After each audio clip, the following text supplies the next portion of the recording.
প্রিয় মুক্তিকামী ছাত্র জনতা, আমরা দেখতে পাচ্ছি যে আমাদের এই অভ্যুত্থান এবং বিপ্লবের পরেই দেশে অরাজকতা নাশকতা করছে ফ্যাসিস্ট এবং তাদের দোসররা। আমরা দেখতে পাচ্ছি যে বিভিন্ন জায়গায় এখন গোলাগুলি চলছে, মন্দিরে হামলা হচ্ছে এবং নাশকতা ও লুটপাট করছে। আমরা মনে করি আমাদের যে ছাত্র নাগরিকদের অভ্যুত্থান তাকে নস্যাৎ করার জন্যই পরিকল্পিতভাবে এই ধরনের ঘটনা হচ্ছে।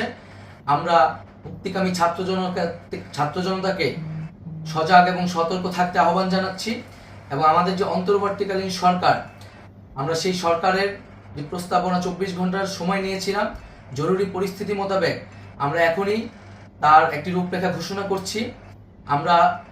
আমরা সিদ্ধান্ত নিয়েছি যে সর্বজন গ্রহণযোগ্য আন্তর্জাতিক খ্যাতিসম্পন্ন নোবেল পুরস্কার বিজয়ী ডক্টর মোহাম্মদ ইউনূসকে প্রধান উপদেষ্টা করে অন্তর্বর্তীকালীন সরকার গঠন করা হবে এবং ডক্টর মোহাম্মদ ইউনূসের সাথেও আমাদের কথা হয়েছে। তিনি ছাত্র জনতার আহ্বানে বাংলাদেশকে রক্ষা করতে এই গুরুদায়িত্ব নিতে সম্মত হয়েছে। আমরা সকালের মধ্যেই আমরা এই সরকার গঠনের প্রক্রিয়া দেখতে চাই। রাষ্ট্রপতির কাছে আহ্বান থাকবে যে দ্রুত সময়ের মধ্যে ডক্টর মোহাম্মদ ইউনূসকে প্রধান উপদেষ্টা করে অন্তর্বর্তীকালীন সরকার গঠন করা হোক এবং এই অন্তর্বর্তীকালীন সরকারের বাকি সদস্যদের নামও আমরা সকালের মধ্যে ঘোষণা করব। প্রিয় বন্ধুগণ, দেশে যে অরাজকতা চলছে, মানুষের জীবনের নিরাপত্তাহীনতা চলছে, সেজন্য আমরা রাষ্ট্রপতির কাছে আহ্বান জানাচ্ছি দেশে আইন শৃঙ্খলা পরিবেশ ফিরিয়ে আনার জন্য দ্রুত সময়ের মধ্যে কার্যকর ব্যবস্থা নিতে হবে এবং আইন শৃঙ্খলা বাহিনীকে সহযোগিতা করার জন্য মুক্তিকামী ছাত্র জনতাও রাজপথে থাকবে এবং অন্তর্বর্তীকালীন সরকার গঠন না হওয়া পর্যন্ত মুক্তিকামী ছাত্র জনতাকে রাজপথে থেকে তাদের যে অভ্যুত্থান, সেই অভ্যুত্থানকে রক্ষা করতে হবে। প্রিয় বন্ধুগণ, আমরা রক্ত দিয়েছি, শহীদ হয়েছি।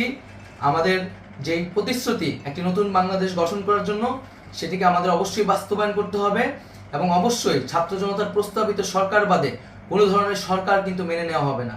আমরা বলেছি কোনো ধরনের সেনাশাসিত সরকার অথবা সেনা সমর্থিত সরকার অথবা এই ফ্যাসিস্টদের দোসরদের কোনো বিটিম সরকার কিন্তু আমরা মেনে নিব না। কোনো গণবিরোধী সরকারকে মেনে নেওয়া হবে না।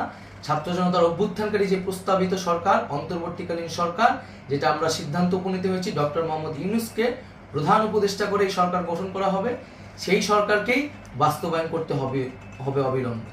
আগামীকাল সকাল থেকে সকলকে আহ্বান জানাচ্ছি রাজপথে থাকার জন্য এবং আমাদের যেই সাম্প্রদায়িক সম্প্রীতি এবং রাষ্ট্রীয় সম্পদ রক্ষা কমিটির ঘোষণা হয়েছে বৈষম্যবিরোধী ছাত্র আন্দোলনের নেতৃত্বে, সকল পাড়ায় পাড়ায় এলাকায় এলাকায় সেই কমিটি পাহারায় থাকবে। আমাদের সংখ্যালঘু কমিউনিটিকে আমাদের রক্ষা করতে হবে, রাষ্ট্রীয় সম্পদ এবং এই দেশকে রক্ষা করতে হবে আমাদের।